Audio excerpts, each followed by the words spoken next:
बिस्मिल्लाहिर्रहमानिर्रहीम। आज का मेरा लेक्चर लॉ ऑफ टॉट के एक बहुत इंपॉर्टेंट टॉपिक यानी जस्टिफिकेशन ऑफ टॉट के। जैसा कि हम सब जानते हैं कि जस्टिस सिस्टम का एक बुनियादी उसूल यह है कि जो भी शख्स रॉन्गफुल एक्ट करता है और जिसके अगेंस्ट रॉन्गफुल एक्ट किया जाता है, दोनों को अपनी सफाई पेश करने का मौका दिया जाता है। इसी तरह अगर किसी शख्स से कोई टॉट कमिट हो जाता है और उसके अगेंस्ट जो है वो केस कोर्ट में आता है, तो जो डिफेंडेंट है उसे भी अपने रॉन्गफुल एक्ट को जस्टिफाई करने के लिए, उस डिफेंड करने के लिए जो है वो कुछ प्रिविलेज दी गई हैं। वो प्रिविलेज कौन कौन सी हैं? अंडर लॉ ऑफ टॉर्ट हमारे पास 8 प्रिविलेजेस मौजूद हैं। नंबर 1 है volenti non fit injuria. Second one is the plaintiff the wrong doer. Third one is inevitable accident. Fourth one, act of God. Fifth one, private defense or self defense. Sixth one, mistake. Seven, necessity. And the last one is statutory authority. अब ये सब क्या होता है उसे हम one by one करके यहाँ पे देखते हैं। इस वक्त हमारे पास जो फर्स्ट डिफेंस अवेलेबल है वो है वॉलेंटी नॉन फिट इंजूरिया। यानी अगर आप किसी भी काम की कंसर्न दे देते हैं, यानी प्लेंटिफ किसी भी काम की कंसर्न दे देता है कि हाँ ये काम जो है वो मैं करूँगा और उससे मुझे नुकसान हो सकता है, लेकिन वो फिर भी वो काम करता है और उससे कोई इंजरी हो जाती है, तो फिर वो अपने नुकसान का खुद जिम्मेदार होगा। डिफेंडेंट जो है उसके नुकसान का रिस्पॉन्सिबल नहीं होगा। यानी voluntary non fit injuria means willing person no injury happen. यानी कोई भी पर्सन जो कि अपनी मर्जी से किसी काम की कंसर्न दे देता है, अपनी रजामंदी दे देता है, और अगर फिर उस काम के करने से उसे नुकसान होता है, तो जो डिफेंडेंट है उस पर लाइबिलिटी नहीं आएगी। Late consider an example for volenti non fit injuria. जैसे कि आप ये एक पिक्चर में देख रहे हैं कि एक बाइक का एक्सीडेंट हुआ है। आपकी कंडीशन क्या है?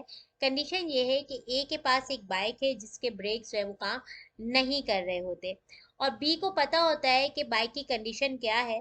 फिर भी वो क्या करते हैं, वो एक को कहते हैं कि नहीं भाई मैं आपके साथ जाऊंगा, जबकि उसे पता है कि बाइक के ब्रेक काम नहीं कर रहे, लेकिन वो फिर भी कहते हैं कि मैं आपके साथ जो है वो आपकी बाइक पे बैठूंगा और आप मुझे ड्रॉप कर दें। ए क्या करते हैं, बी को ड्रॉप करने जा रहे होते हैं। अचानक जो है उनका एक एक्सीडेंट हो जाता है। एक्सीडेंट क्यों होता है? क्योंकि बाइक के ब्रेक काम नहीं करते और इस वजह से उन्हें जो है वो मेजर एक्सीडेंट हो जाता है। इस एक्सीडेंट में जो है ए को भी इंजरी होती है और बी को भी इंजरी होती है। अब बी क्या करते हैं, कोर्ट में जाते हैं ए के अगेंस्ट और केस फाइल करते हैं कि भाई ड्यूरिंग द ड्राइव मेरा एक्सीडेंट हुआ, तो इसकी वजह ये थी कि क्योंकि बाइक के ब्रेक्स काम नहीं कर रहे थे, तो मुझे रिलीफ दी जाए। कोर्ट जो है वो उसे रिलीफ नहीं देगा। क्यों? क्योंकि ए जो है वॉलेंटी नॉन फिट इंजूरिया का डिफेंस ले लेंगे। वो ये कहेंगे कि ठीक है, एक्सीडेंट मेरी बाइक पे बैठने की वजह से हुआ। ठीक है कि मेरी बाइक के ब्रेक्स फेल हो गए थे, लेकिन ये बात भी ठीक है कि बी को जो है मेरी बाइक की कंडीशन पता थी, फिर भी इन्होंने वॉलेंट्रली जो है वो अपनी मर्जी से मेरी बाइक पे बैठे और इनका एक्सीडेंट हो गया। तो इस कंडीशन में जब आपको किसी चीज़ के बारे में पता हो कि इससे करने से मुझे नुकसान हो सकता है, ये रिस्की है, फिर भी अगर आप वो काम करते हैं और उससे आपको कोई लॉस हो जाता है, तो फिर कोर्ट जो है वो आपको रिलीफ नहीं देता। That is called volenti injuria. Volenti non fit injuria के हमारे पास दो एलिमेंट्स हैं। Number 1, the plaintiff has the knowledge of the risk. Plaintiff को ये पता होना चाहिए जिस काम की वो रजामंदी दे रहा है, उस काम के करने में क्या रिस्क है, ये उसको पता होना ज़रूरी है। अगर उसको रिस्क के बारे में मालूम है कि ये काम करने से मुझे ये सॉरी फलाना लॉस हो सकता है, फिर भी जो है वो ये काम करता है, तो फिर तो वॉलेंटिव नॉन फिट इंजूरिया का डिफेंस लिया जा सकता है। सेकंड है the plaintiff with the knowledge of risk has voluntary agreed to suffer the harm. देखिए, प्लेंटिव को पहले तो रिस्क का पता होना चाहिए कि इसमें रिस्क क्या है। सेकंड, अगर रिस्क का पता भी है फिर भी वो इसको एग्री करता है कि ठीक है, ओके फाइन, इसमें रिस्क है लेकिन मैं फिर भी ये काम करूंगा, मुझे नुकसान हो जाए भाई हो जाए, कोई मसला नहीं है। तो इस कंडीशन में हमारे पास जब भी हम बात करते हैं वॉलेंटरी नॉन फिट इंजरी की, तो ये दो एलिमेंट्स का ज़रूरी है। अब हम फर्स्ट जो है वो एलिमेंट को देखते हैं, जिसमें क्या है कि प्लेंटिफ को रिस्क का पता होना ज़रूरी है, यानी वो जो काम कर रहा है उसके बारे में पता होना ज़रूरी है कि इसका मुझे नुकसान भी हो सकता है। अली जो है वो डॉक्टर के पास जाते हैं, उनकी आइज में इन्फेक्शन हो जाता है। डॉक्टर उनको सजेस्ट करते हैं कि भाई आप इसका ऑपरेशन करवा लें। अली ऑपरेशन करवाने को तैयार हो जाते हैं, लेकिन डॉक्टर जो है अली को ये नहीं बताते कि इस ऑपरेशन से आपको हो सकता है कि आपकी आंख जो है वो, उसका जो विजन है वो भी लॉस लॉस हो जाए, यानी आपको जो है आपकी आईसाइट जो है वो खत्म हो जाए, आप देख ना सकें। ये भी हो सकता है कि आप बिल्कुल ठीक हो जाए, और ये भी हो सकता है कि आप बिल्कुल ठीक ना हो, बल्कि जो आपको नजर आ रहा है वो भी आपका खत्म हो सकता है। ऐसा डॉक्टर ने उसको कुछ भी नहीं कहा। अली क्या समझते हैं, अली ये समझते हैं कि भाई मैं आंख का ऑपरेशन करा रहा हूँ, इसमें कोई रिस्क की बात नहीं है, और ऑपरेशन के बाद मैं ठीक हो जाऊंगा। होता ये है कि ऑपरेशन के बाद अली की जो आईसाइट है वो जो आईसाइट थी वो खत्म हो जाती है, वो अपना विजन जो है लॉस्ट कर देते हैं। अब अली जो है वो डॉक्टर के अगेंस्ट केस फाइल करते हैं, और डॉक्टर जो है वो इस चीज में हेल्ड लाइबल है। क्यों? क्योंकि डॉक्टर ने पहले अली को रिस्क के बारे में नहीं बताया था, इसलिए डॉक्टर जो है वो वॉलेंटरी नॉन फिट इंजूरिया का डिफेंस नहीं ले सकता। ठीक है, तो इस तरह हमारे पास ये फर्स्ट इंग्रेडिएंट्स जो है वो हमने पढ़ा, फर्स्ट एलिमेंट हमने पढ़ा कि जो है वो रिस्क का पता होना जरूरी है। सेकेंडली जो हमारे पास एलिमेंट है वो ये है कि रिस्क का पता हो फिर भी वो काम करे। फॉर एग्जाम्पल, आप क्रिकेट मैच देखने जाते हैं, आपको पता है कि जब आप क्रिकेट मैच देखने स्टेडियम जाएंगे तो हो सकता है कि बैट्समैन एक शॉट खेले और उसकी जो बॉल है वो आपके सर पे भी लग सकती है, आपको इंजरी भी हो सकती है। आपको ये तमाम रिस्क मालूम होते हैं, लेकिन उसके बावजूद भी आप कहते हैं कि नहीं भाई मैं फिर भी मैच देखने जाऊंगा। ठीक है, और खुदा न खास्ता आपको गेंद लग जाती है और आपको इंजरी हो जाती है, तो फिर आप जो है वॉलेंटरी नॉन फिट इंजूरिया का डिफेंस नहीं ले सकते। आते हैं सेकंड डिफेंस, वो है हमारे पास plaintiff the wrongdoer. Plaintiff, आप देखिएगा आपके स्क्रीन पे एक पिक्चर आपको नजर आ रही होगी। इस पिक्चर में आप ये देख सकते हैं कि एक शख्स जो है वो ट्रेस पासिंग करने की कोशिश कर रहा है। मीन के एक जगह है जहाँ पे बार लगा दी गई है, प्रोटेक्टेड सिक्योरिटी बार्स लगाई गई हैं, लेकिन वो क्या करता है उस बार के अंदर से जो है वो जाने की, यानी एक जंगला सा बनाया, उस जंगले के अंदर उसने सुराख किया और उससे जो है वो एंटर होने की कोशिश कर रहा है उस जमीन पे जिसके प्रेमिसेस में ये जो है वो बाड़ लगाई जिसके वॉल लगाई गई थी। अब जब वो इस प्रेमिसेस में एंटर होने की कोशिश कर रहा है, तो ऑब्वियसली जिस तरह वो एंटर होने की कोशिश कर रहा है उसके जो है वो बॉडी जो है वो इंजर्ड हो जाती है। इस कंडीशन में वो प्लेंटिफ जो है वो केस फाइल नहीं कर सकता ऑनर ऑफ द प्रेमिसेस पे, क्योंकि प्लेंटिफ का जो ये एक्ट है वो खुद ही इमोरल एक्ट है, वो खुद ही गलत है, तो वो केस फाइल नहीं कर। inevitable accident. Inevitable accident means that type of accident which is physically unavoidable. वो एक्सीडेंट जो कि फिजिकली अनअवॉइडेबल हो, वो तमाम एक्सीडेंट जिसमें आपने तमाम प्रिकॉशंस ली हुई हो, तमाम सेफ्टी मेजर्स लिए हुए, उसके बावजूद भी अगर एक्सीडेंट जो है वो हो जाता है, तो ऐसे एक्सीडेंट को हम इनएविटेबल एक्सीडेंट कहते हैं। ठीक है, एन इनएविटेबल एक्सीडेंट जो है उसमें ह्यूमन नेग्लिजेंस नहीं होती, बल्कि ह्यूमन जो है तमाम अपनी जो है प्रिकॉशंस भी लेते हैं, उसके बाद भी एक्सीडेंट हो जाते हैं, तो हम उसे इनएविटेबल एक्सीडेंट कहते हैं। इसकी हमारे पास एक एग्जांपल है, वो हम देख सकते हैं। ठीक है, फर्स्ट फर्स्ट केस है हमारे पास स्मिथ वर्सेस लॉर्ड का। उसमें क्या है कि एक ड्राइवर है, उसकी कोई कार्डियक हिस्ट्री नहीं थी, यानी उसे कभी भी जो है वो हार्ट का प्रॉब्लम नहीं रहा। और वो अपनी जो है वो रूटीन में गाड़ी जो है वो ड्राइव कर रहे होते हैं।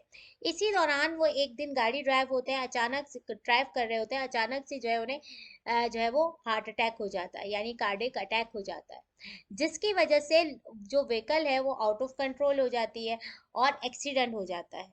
इसमें ड्राइवर का कोई जो है वो कसूर नहीं है। क्यों नहीं है? क्योंकि उनकी तो कोई कार्डियक हिस्ट्री ही नहीं थी, कोई उनको हार्ट के इश्यूज ही नहीं थे। अचानक से उनको जो है कार्डियक अटैक हुआ और जिसकी वजह से गाड़ी आउट ऑफ कंट्रोल हुई और एक्सीडेंट हो गया। तो इसे हम क्या कहेंगे? इनएविटेबल। हमारे पास जो केस है वह है कॉलियन transport group private limited versus Carey logistic Australia private limited. इसमें क्या हुआ था?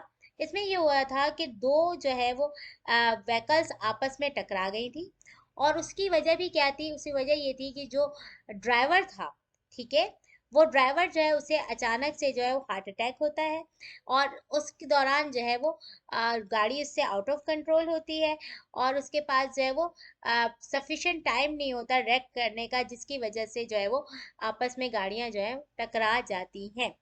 तो इस केस में भी जो डिफेंडेंट था उसने इनएविटेबल एक्सीडेंट की प्ली ले ली। इसके बाद एक और है हमारे पास डॉसिंग वर्सेस गुडविन।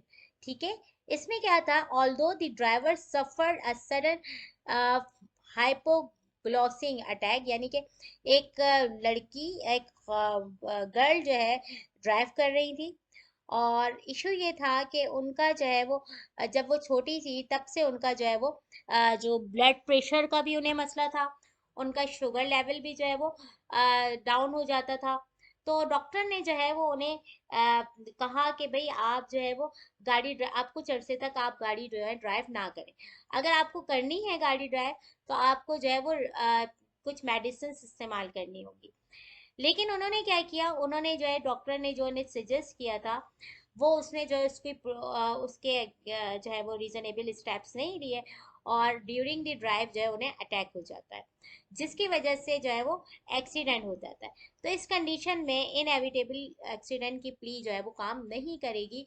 क्यों क्यों नहीं करेगी? इसकी वजह ये है कि उस जो लेडी थी, उनका जो है वो पहले कार्डियक हिस्ट्री मौजूद थी, उनको जो है वो उनके जो मेडिकल हिस्ट्री है उसमें मौजूद है कि उनका ब्लड शुगर लेवल जो है वो कम हो जाता था बचपन से ही। तो उन्हें जो है वो ड्राइव करने को मना किया था, फिर भी उन्होंने ड्राइव किया। इट्स मीन कि उन्होंने प्रिकॉशंस। एक और हमारे पास केस है, वो है किसका? K and S versus private limited का। उसमें क्या है? As there was a non history knowing history of chest pain which had previously progressed into a heart attack, there was sufficient warning that something was not right, so his defense was dismissed by the court। देखिए, इसमें भी यही हुआ कि driver का जो है वो कार्डिक हिस्ट्री मौजूद थी, यानी उसे जो है वो पहले भी चेस्ट पेन हो चुका है, और उसको जो है ये इंटीमेट किया गया था कि आपको कभी भी हार्ट अटैक हो सकता है। इसलिए वो सफिशिएंट नहीं था, वो उसे ड्राइव नहीं करना चाहिए था, लेकिन उसने फिर भी ड्राइव किया, जिसकी वजह से जो है एक्सीडेंट हैपन हो जाता है। तो इस कंडीशन में भी वो जो डिफेंस लेगा, वो अगर वो इनएविटेबल एक्सीडेंट की प्ली लेगा, तो वो रिजेक्टेड हो जाएगी, वो एक्सेप्टेबल नहीं हो। हमारे पास आता है and the most important defence, that is act of God. Act of God is a defence use in cases of tort when an event over which the defendant has no control over occurs and the damage is caused by the force of nature. देखिए, कोई भी ऐसा act जो कि defendant के control में ना हो, आउट ऑफ कंट्रोल हो, और जो कि हैपेंड हुआ हो because of the force of nature, ठीक है, तो इसको हम क्या कहते हैं? एक्ट ऑफ गॉड कहते हैं। जैसे बहुत ज़्यादा तेज़ बारिश आ जाए, स्ट्रोम्स हैं, अर्थक्वेक्स हैं, टाइड्स हैं, इसमें क्या किसी ह्यूमन की इंटरफेरेंस नहीं होती है। ये तमाम जो एक्ट होते हैं वो कब होते हैं? ये नेचुरल फोर्सेस के तो जो है वो हैपेंड हो रहे होते हैं, ठीक है। तो जब कोई भी ऐसा काम जो कि by the act of God हो रहा हो, और उससे किसी का नुकसान हो जाए, तो फिर जो है वो डिफेंडेंट इसका लायबल नहीं। गॉड के हमारे पास कुछ इसेंशियल हैं, जिसमें नंबर वन है, the act should result from a natural force. जो भी एक्ट हुआ है वो किस वजह से हुआ है, बाय द नेचुरल फोर्सेस हुआ है। सेकेंडली, उस जो भी एक्ट हुआ है इसमें कोई ह्यूमन इंटरफियरेंस नहीं होनी चाहिए। थर्ड वन इज, जो भी एक्ट हुआ है वो एक्स्ट्रा ऑर्डिनरी इन नेचर होना जरूरी है। अच्छा, इसको हम एक एग्जाम्पल से समझ देते हैं। दूसरी एग्जाम्पल, आपकी बुक में कुछ केस लॉज दिए गए हैं, वो आप लोग देख लीजिएगा। एक मैं आपके साथ डिस्कस कर लेती हूँ, वो है हमारे पास कालू लाला वर्सेस हम हेमचंद केस। उसमें ये हुआ था कि जो प्लेंटिफ हैं उनके, सॉरी, जो डिफेंडेंट है उनके घर की जो दीवार है वो प्लेंटिफ के ऊपर गिर जाती है। और दीवार इसलिए गिरती है कि बारिश की वजह से गिरती है। बहुत हल्की बारिश होती है, लाइटली जो हल्की सी बूंदाबांदी होती है, और जैसे ही बूंदाबांदी होती है वो उनके घर की दीवार जो है वो प्लेंटिफ के ऊपर गिर जाती है। अब प्लेंटिफ क्या करते हैं, वो कोर्ट में जाते हैं। और क्योंकि जब दीवार गिरी थी तो उससे उनके जो है वो उनको जो है वो फिजिकल इंजरी भी हुई थी, और उनका काफी सारा लॉस हो गया था। उनकी बाइक वाइक खड़ी खड़ी थी, बाइक के ऊपर गिर गई, तो इस तरह जो है उनका प्रॉपर्टी का भी लॉस हुआ होगा और उनका फिजिकल जो है वो पर्सनल लॉस भी हुआ। अब वो कोर्ट में गए, कोर्ट में उन्होंने जो है वो केस फाइल किया अगेंस्ट हेमचंद के। तो कोर्ट ने ये कहा, हाँ, हेमचंद ने एक्ट ऑफ गॉड की प्ली ले ली। एक्ट ऑफ गॉड की प्ली में उन्होंने ये बताया कि ये जो एक्ट हुआ है ना, ये जो दीवार गिरी है, ये बारिश की वजह से गिरी है। ठीक है, इसमें तो मेरा कोई कसूर नहीं है, यानी नो ह्यूमन इंटरफियरेंस है इसमें। लेकिन कोर्ट ने कहा ठीक है, हम मानते हैं जो दीवार गिरी है वो बारिश की वजह से गिरी है, आपका कोई कसूर नहीं। लेकिन ये जो बारिश हुई है ना, ये एक्स्ट्रा ऑर्डिनरी नेचर नहीं है। ये ऐसी बारिश है जिससे कम से कम किसी के घर की दीवार नहीं जो है वो गिर सकती। इसलिए यहाँ पे जो है वो आपको आप एक्ट ऑफ गॉड की प्ली नहीं ले सकते। ठीक है, तो एक्ट ऑफ गॉड की प्ली लेने के लिए हमें ये तमाम इसेंशियल्स को है। इसके बाद हम आ जाते हैं प्राइवेट डिफेंस और सेल्फ डिफेंस। ठीक है, यानी अगर आपने अपने आप को डिफेंड करने के लिए, अपनी प्रॉपर्टी को डिफेंड करने के लिए, या किसी दूसरे पर्सन को प्रोटेक्ट करने के लिए, किसी दूसरे शख्स की प्रॉपर्टी को डिफेंड करने के लिए, अगर आप कोई जो है वो रीजनेबल फोर्स इस्तेमाल करते हैं, तो वो आपका प्राइवेट डिफेंस या सेल्फ डिफेंस में आता है। ठीक है, लेकिन जब भी आप जो है वो फोर्स इस्तेमाल करेंगे, वो रीजनेबल होना जरूरी है, मीन जस्टिफाइबल होना जरूरी है। फॉर एग्जाम्पल, एक शख्स से आपकी लड़ाई हो रही है और उसने लड़ाई के दौरान उसने आपको एक जो है वो स्लैप कर दिया। अब आप क्या करेंगे, आपको क्या करना चाहिए, आप यकीनी तौर पे उसे रोकेंगे। उसको रोकने के लिए आपको रीजनेबल फोर्स इस्तेमाल करनी है। ऐसे नहीं कि आपने गन निकाली और उसे शूट कर दिया, इट इज नॉट जस्टिफाइबल। ठीक है, एक शख्स आपके घर में चोरी करने आता है, ठीक है, आप क्या करेंगे, आप यकीनन जो है अपने आप को प्रोटेक्ट करेंगे, अपनी प्रॉपर्टी को प्रोटेक्ट करेंगे। तो उसके लिए आप रीजनेबल फोर्स यूज कर सकते हैं, ऐसी फोर्स जो कि जस्टिफाइबल हो, जिसे आप बाद में जस्टिफाई कर सकें। दूसरा एसेंशियल ये कि आप ये बता सकें कि आपने जो काम किया है वो सेल्फ डिफेंस में किया है, अपने आप को प्रोटेक्ट करने के लिए, अपनी प्रॉपर्टी को प्रोटेक्ट करने के लिए, या किसी दूसरे शख्स की प्रॉपर्टी को प्रोटेक्ट करने के लिए किया है। फॉर एग्जाम्पल, आपके जो है वो घर में कुछ आपके घर का एक पोर्शन आपने जो है वो रेंट पे दिया हुआ है। अब आपका जो एग्रीमेंट था विद योर टेनेंट, वो जो है एक्सपायर हो जाता है। आप उन लोगों से कहते हैं कि भाई आप मेरा जो है पोर्शन वो खाली कर दे। वो नहीं कर रहे होते। अब इस सूरत हाल में आप क्या करेंगे, आप जो है उनकी, आपके पास ये क्या करेंगे, आप उनकी जो है वो प्रॉपर्टी उनसे जो है वो खाली करवाएंगे। आपके अपनी ही प्रॉपर्टी पे दोबारा अपनी ही प्रॉपर्टी को प्रोटेक्ट करने के लिए आप रीजनेबल फोर्स इस्तेमाल कर सकते हैं। इसका मकसद ये नहीं कि आप उठा उठा के उनका सामान बाहर फेंकना शुरू कर दें, उनको जो है वो शूट कर दें, नहीं, ऐसा नहीं है। आप रीजनेबल फोर्स इस्तेमाल करते हुए अपनी प्रॉपर्टी को जो है वो करवा सकते हैं, वैकेंट करवा सकते हैं। पास देखें, ये दो पिक्चर्स आपके पास मौजूद है। इसमें आप देख सकते हैं कि कौन सी सेल्फ डिफेंस में आएगी और कौन सी सेल्फ डिफेंस में नहीं आएगी। ठीक है, तो आप ये खुद जब वीडियो देखेंगे उसमें आपको पिक्चर्स नजर आएगी, फिर आप उसमें मुझे कमेंट बॉक्स में कमेंट कीजिएगा कि इसमें से कौन सी पिक्चर जो है वो सेल्फ डिफेंस है और कौन सी। हमारे पास जो नेक्स्ट डिफेंस है दैट इज मिस्टेक। मिस्टेक जो है वो हमारे पास एक बहुत ही वीक डिफेंस है। समटाइम्स इस डिफेंस को जो है वो नहीं कंसीडर नहीं किया जाता। Mistake of law, no defence in each civil and criminal law. ठीक, क्रिमिनल केसेस, क्रिमिनल केसेस या सिविल केसेस में बोथ में जो है वो इसे द मिस्टेक ऑफ लॉ को कंसीडर नहीं किया जाता। इसके बाद है mistake of fact. Mistake of fact जो है यानी it is not a valid defence in law of tort, right. Defence है हमारे पास नेसेसिटी। नेसेसिटी मीन जरूरत। ठीक है, वो काम जो कि बहुत जरूरी है करना। जहां कहीं जरूरी होता है ना, बहुत इंपॉर्टेंट चीज होती है ना, तो नेसेसिटी के आगे लॉ काम नहीं कर रहा होता। नेसेसिटी किसी लॉ को नहीं जानती। उसे ये लगता है कि इस वक्त ये काम बहुत जरूरी है करना, तो वो करेंगे, चाहे वो लॉ में वो काम मना ही क्यों ना हो।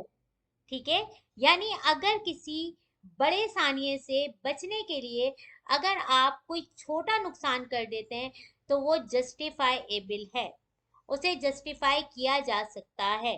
यानी किसी ग्रेटर लॉस से बचने के लिए, ग्रेटर हार्म से बचने के लिए अगर आप कोई छोटा नुकसान कर देते हैं तो वो आपका एक्ट जो है वो जस्टिफाइएबल होगा। ठीक है, इसकी हम एक एग्जांपल लेते हैं कि अगर आपके सामने एक शख्स है, उससे गाड़ी जो है वो आउट ऑफ कंट्रोल हो जाती है। अब उसके सामने जो है वो दो रास्ते हैं। एक रास्ता है जिसपे एक बस खड़ी है जो कि फुल ऑफ पैसेंजर है, वो जाके गाड़ी जो है उस बस में मार दे। या फिर एक जो है वो साइकिलिस्ट जा रहा है, एक मतलब या तो वो उस साइकिलिस्ट की तरफ अपनी कार का रुख कर ले तो उस साइकिलिस्ट को हिट कर ले।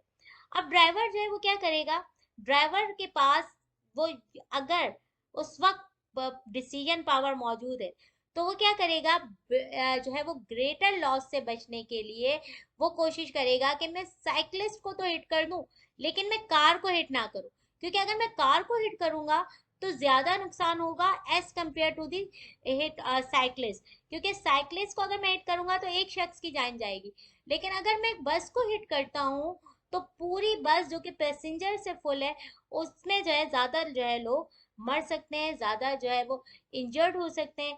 इसलिए ऐसा कोई भी एक्ट जो कि जिसकी जरूरत हो और किसी बड़े नुकसान से बचने के लिए अगर आप किसी का छोटा लॉस कर देते हैं तो वो क्या है, वो जस्टिफाइएबल होता है। ठीक है, हम ले लेते हैं। नंबर वन है हमारे पास कि एक San Francisco was hit by a major fire. The plaintiff, देखें हुआ ये कि एक जगह पे आग लग गई, जैसे आजकल कराची में जो है वो बहुत ज्यादा हम सुन रहे हैं कि भाई जगह जगह पे आग लग जाती है।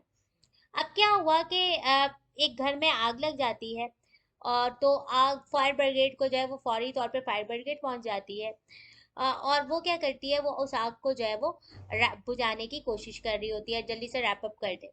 अब वो ये कहते हैं कि अगर हमने जो है वो जल्द से जल्द इस बिल्डिंग को डिमोलिश नहीं किया, इस घर को नहीं जो है वो नहीं हमने इस घर को अगर डिमोलिश नहीं किया तो हो सकता है ये आग जो है वो किसी दूसरी बिल्डिंग को भी पहुंच जाए।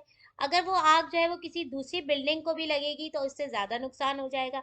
तो वो क्या करते हैं, वो जल्दी से उस बिल्डिंग को गिरा देते हैं। अब सूट फाइल होता है, डिफेंडेंट ये कहता है कि भाई मेरी जो बिल्डिंग थी इन्होंने बहुत जल्दी से डिमोलिश कर दी, मुझे इतना टाइम भी नहीं दिया कि मैं अपनी जरूरत की चीजें भी उसमें से निकाल सकूं। तो कोर्ट ये कहता है कि उस वक्त क्योंकि जरूरी यही था, एक्ट ऑफ नेसेसिटी था, इसलिए जो है आपको कंपनसेशन नहीं मिल सकता।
डिफेंस है वो है स्टैट्यूटरी अथॉरिटी का। देखिए, स्टैट्यूटरी अथॉरिटी मीन कोई भी एक ऐसी अथॉरिटी कोई ऐसा लॉ पास कर दे, ठीक है, या कोई लेजिस्लेचर एक ऐसा लॉ बना दे जिसके तहत कोई काम करना जरूरी हो। ठीक है, फॉर एग्जाम्पल, आप एक जगह रहते हैं, आपके घर के पास से जो है वो एक रेलवे लाइन गुजर रही है, और उसकी जो ट्रेन की नॉइसेस है ना, उससे आप डिस्टर्ब होते हैं, लेकिन आप इसके अगेंस्ट जो है वो कोर्ट में नहीं जा सकते, आपको कोई रेमेडी नहीं मिलेगी, क्योंकि जो कंस्ट्रक्शन हुई है रेलवे लाइन की, वो अंडर अ स्टैच्यू हुई है, यानी एक लॉ के तहत हुई है। ठीक है, तो एक कोई भी ऐसा काम जो कि कोई अथॉरिटी करती है, कोई इदारा करता है, और वो बाकायदा जो है वो किसी लॉ के तहत करता है, तो उसके लिए फिर आप जो है नहीं कर सकते। इसी तरह आप जो है अगर गवर्नमेंट जो है वो अक्सर कंस्ट्रक्शन जो है वो कंस्ट्रक्ट कर रही होती है, जैसे रोड बन रहे होते हैं। अब रोड जब वो बना रहे होते हैं तो उस दौरान कोई भी शॉप्स आ जाती हैं, घर आ जाते हैं, मार्केट्स आ जाती हैं, तो उसे गिरा दिया जाता है। तो वो जरूरी होता है, और ऐसे इस पे जो है वो कोई सूट फाइल इसके अगेंस्ट नहीं किया जा सकता, और से कोई रेमेडी अवेलेबल नहीं होती। लेकिन इसका मतलब ये भी नहीं है कि अथॉरिटीज जो दिल चाहे वो करती रहें। मेरी एक पर्सनल जो है लाइफ का एक एग्जाम्पल है कि मेरे घर के पास जो है वो एक टेलीफोन एक्सचेंज है। उस पे उन्होंने जो है वो बहुत हैवी पावर्स के जो है वो जनरेटर इंस्टॉल किए हुए थे, ठीक है, जिसका बहुत ज़्यादा शोर होता था। तो उसके लिए कोर्ट में जो है वो रेमेडी के लिए हमने हमने कोर्ट में केस फाइल किया और रेमेडी दी, क्योंकि रेजिडेंशियल एरिया में इस तरह के हाई फ्रीक्वेंसी जो जनरेटर हैं वो इंस्टॉल नहीं किए जा सकते। लेक्चर आई होप कि आप लोगों को पसंद आया होगा। आपके फीडबैक का इंतज़ार करूंगी। कमेंट्स में आपके अपने फीडबैक से ज़रूर आगाह किया करें। अपना ख्याल रखिएगा। अल्लाह हाफिज़।